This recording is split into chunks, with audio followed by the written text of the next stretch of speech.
হ্যাঁ দিছি আস্তে করে দিছি। সমাজে আরো যারা বিত্তশালী যারা আছেন ওনারা যাতে এভাবে এইসব মানুষের পাশে দাঁড়ান, তাহলে কিন্তু আমাদের সমাজটা একটা ব্যালেন্স হবে। আরেকটু নিচে তো না, আরেকটু নিচে। আচ্ছা, গোলাপী সাগরের যে ঘরটা এটা কত শতক জায়গার উপর? আর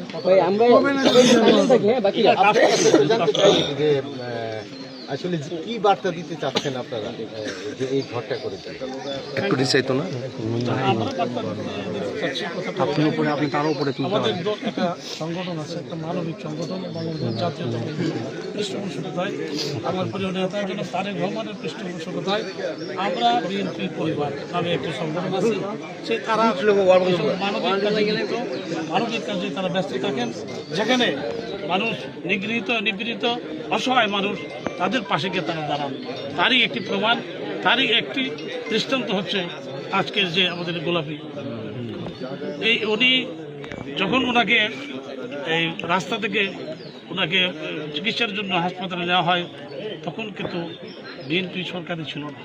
আমাদের প্রিয় নেতার জনাব তারেক রহমানও প্রধানমন্ত্রী ছিলেন না, উনি ছিলেন লন্ডনে বসে থেকেই তিনি নির্দেশ দিয়েছেন যে এই গোলাপী বেগমের পাশে দাঁড়ানোর জন্য।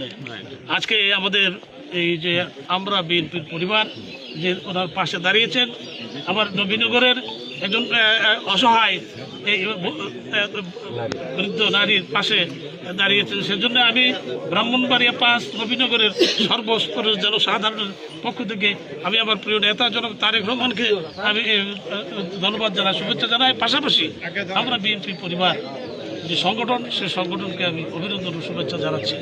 আমি আশা করি এমনিভাবে আমাদের বিএনপি পরিবার যে সংগঠনটি সারা বাংলাদেশে একে একে এই বিভিন্ন মানুষের, অসহায় মানুষের পাশে কাজ করে তারা কাজ করতে থাকবে, এটা চলমান থাকবে, এই আশাবাদ ব্যক্ত করি আমার বক্তব্য শেষ করছি।